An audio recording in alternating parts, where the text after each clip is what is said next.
ಪ್ರಿಯರಾದವರ, ಯೇಸುಕ್ರಿಸ್ತನ ನಾಮದಲ್ಲಿ ನಿಮಗೆ ನನ್ನ ಪ್ರೀತಿಯ ವಂದನೆಗಳು.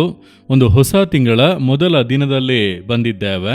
ಕಳೆದ ತಿಂಗಳು ಪೂರ್ತಿಯೂ ದೇವರು ನಮ್ಮನ್ನು ಆದರಿಸಿ, ಬಲಪಡಿಸಿ, ಆಶೀರ್ವದಿಸಿ ಮುನ್ನಡೆಸಿದರು. ಒಂದು ಹೊಸ ತಿಂಗಳೊಳಗೆ ದೇವರು ನಮ್ಮನ್ನು ಕರೆತಂದಿದ್ದಾರೆ. ಈ ತಿಂಗಳಿಗಾಗಿ ದೇವರು ನನಗೆ ಯಾವ ವಾಗ್ದಾನವನ್ನು ಇಟ್ಟಿದ್ದಾರೆ ಎಂಬುದಾಗಿ ಕಾಯುತ್ತಿದ್ದೀರಾ? ಮೊದಲು ಈ ಸ್ಥಳವನ್ನು ನೋಡುತ್ತಾ ಇದ್ದೀರಲ್ಲ, ಸಮುದ್ರ ತೀರ, ಮೀನುಗಳನ್ನು ಹಿಡಿಯುವ ಕೆಲಸ ಮಾಡುವಂಥ ಮೀನುಗಾರರು. ಹಿಂದೆ ಒಂದು ಸೇತುವೆ ಕಾಣುತ್ತಾ ಇದೆಯಾ? ಇದು ಒಂದು ಪ್ರಮುಖವಾದಂಥ ಐತಿಹಾಸಿಕ ಸ್ಥಳ. ಇಂಡಿಯಾದಲ್ಲಿ ತಮಿಳುನಾಡಿನಲ್ಲಿ ರಾಮನಾಥಪುರಂನಲ್ಲಿ ಒಂದು ದ್ವೀಪ ಭಾಗವಿದೆ, ರಾಮೇಶ್ವರ ದ್ವೀಪ ಎಂಬುದಾಗಿ. ಸುತ್ತಲೂ ಸಮುದ್ರ ಇದೆ, ಮಧ್ಯದಲ್ಲಿ ದ್ವೀಪ ಇದೆ. ರಾಮೇಶ್ವರ ದ್ವೀಪದಿಂದಲೇ ನಾನು ನಿಮ್ಮೊಟ್ಟಿಗೆ ಮಾತನಾಡುತ್ತಾ ಇದ್ದೇನೆ. ಅಲ್ಲಿಂದ ಈ ಒಂದು ದ್ವೀಪಕ್ಕೆ ಬರಬೇಕು ಅಂದರೆ ಒಂದು ಕಾಲದಲ್ಲಿ ಟ್ರೈನ್ನಲ್ಲಿ ಬರಬೇಕಾಗಿತ್ತು. ಬ್ರಿಟಿಷರ ಆಳ್ವಿಕೆಯ ಒಂದು ಕಾಲದಲ್ಲಿ ಆ ರೀತಿಯಾಗಿ ಇತ್ತು. ಆದರೆ ಈಗ ಒಂದು ದೊಡ್ಡ ಸೇತುವೆಯನ್ನು ಕಟ್ಟಿದ್ದಾರೆ. ಅದರ ಮೂಲಕವಾಗಿ ವಾಹನಗಳು ಒಳಗೆ ಬರಬಹುದು.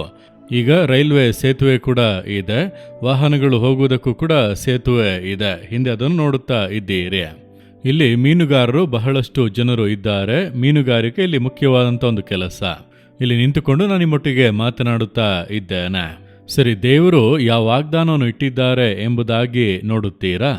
ಸತ್ಯವೇದದಲ್ಲಿ ಏಷಾಯ 43ನೇ ಅಧ್ಯಾಯ 2ನೇ ವಾಕ್ಯದಲ್ಲಿ, ನಾನು ನಿನ್ನ ಸಂಗಡ ಇರುವೆನೆಂಬುದಾಗಿ ದೇವರು ಹೇಳುತ್ತಾರೆ. I will be with you. ಯಾವಾಗ ಅಂದರೆ ನೀನು ಜಲರಾಶಿಗಳನ್ನು ಹಾದು ಹೋಗುವಾಗ ನಾನು ನಿನ್ನ ಸಂಗಡ ಇರುವೆನು. ನೀನು ನದಿಗಳನ್ನು ದಾಟುವಾಗ ಅವು ನಿನ್ನನ್ನು ಮುಳುಗಿಸವು, ಯಾಕೆಂದರೆ ನಾನು ಸಂಗಡ ಇರುತ್ತೇನೆ. ಉರಿಯಲ್ಲಿ ನಡೆಯುವಾಗ ನೀನು ಕಂದದಿರುವಿ, ಯಾಕೆಂದರೆ ನಾನು ಸಂಗಡ ಇರುವೆನು. ಇದುವೇ ದೇವರ ವಾಗ್ದಾನ.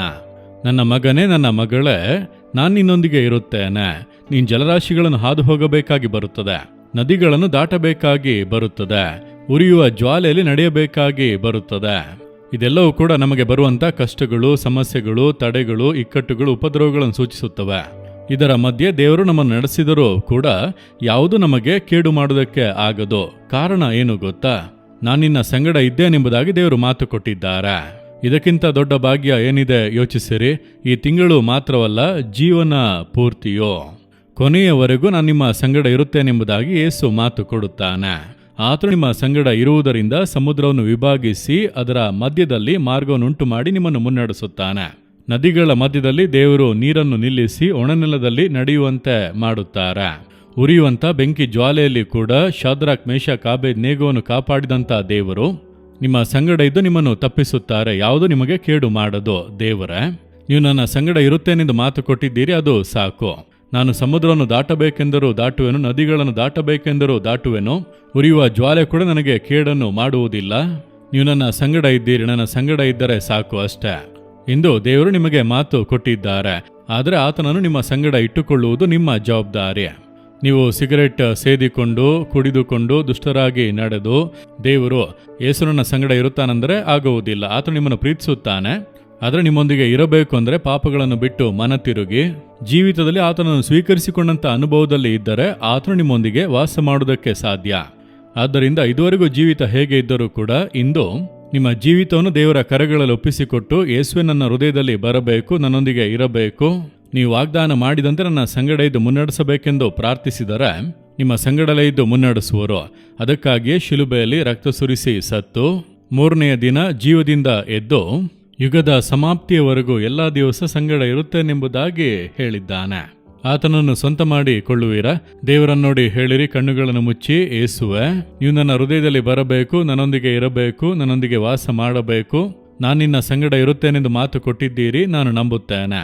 ಜಲರಾಶಿಗಳನ್ನು ಹಾದು ಹೋಗಬೇಕಾದರೂ ಭಯಪಡುವುದಿಲ್ಲ, ನದಿಗಳನ್ನು ದಾಟಬೇಕಾದ ಪರಿಸ್ಥಿತಿ ಬಂದರೂ ಕೂಡ ಭಯಪಡುವುದಿಲ್ಲ, ಉರಿಯುವ ಜ್ವಾಲೆಯಂಥ ಇಕ್ಕಟ್ಟುಗಳು ಬಂದರೂ ಕೂಡ ಭಯಪಡುವುದಿಲ್ಲ.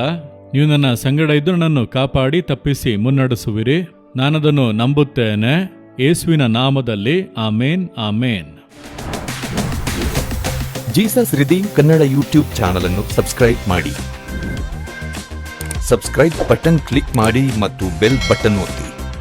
ಅನುದಿನ ಕಾರ್ಯಕ್ರಮದ ಮಾಹಿತಿ ಪಡೆಯಿರಿ.